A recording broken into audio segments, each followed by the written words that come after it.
Slavēts Jēzus Kristus! Katoļu baznīcas vēstnesī Latvijā. Sējas laiks ir iesācies. Par jauno mācību gadu Rārzī katehēzes metodiskā centra vadītāja Lolita Ērgle. Rīgas garīgā seminārā iestājušies 2 jaunieši.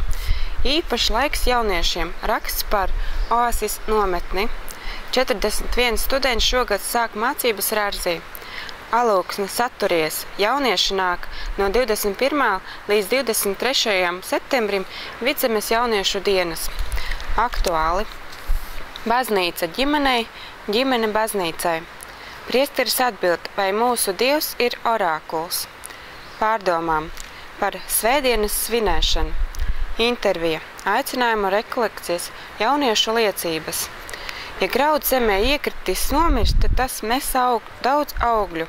Par priesteri Vladislavu Litaunieku un atmiņas par viņu no studiju biedra priestere Aleksandra Pekša. Vatikāna ziņas. Lai iepazītu Dievu, vispirms ir jātic. Marijas piedalās Dieva mīlestībā uz pasauli. Baznīca pasaulē. Ungāri godina kristīgā valdnieka piemiņu. Kristieši Indijā. Akcija no okeāna līdz okeānām šobrīd atrodas Slovākijā. Policijai izdodas atgūt nozagtās Jāņa Pāvila II relikvijas. Vācijā bīskapi diskutē par jaunās evaņģelizācijas veidiem. Fotoreportāžā Rīgas Svētā Franciska baznīcā svin 120 gadu jubileju. Sludinājumi.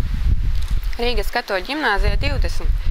Klusumā rekolekcijas Svētā Ignācija garīgo vingrinājumu 1. nedēļa no 21. līdz 28. oktobrim. Garīgais impulss 2. Seminārs katehētiem no 21. līdz 23. septembrim. Sveicam arī priesteros jubilejās, pagaidām viss līdz nākamajam numuram.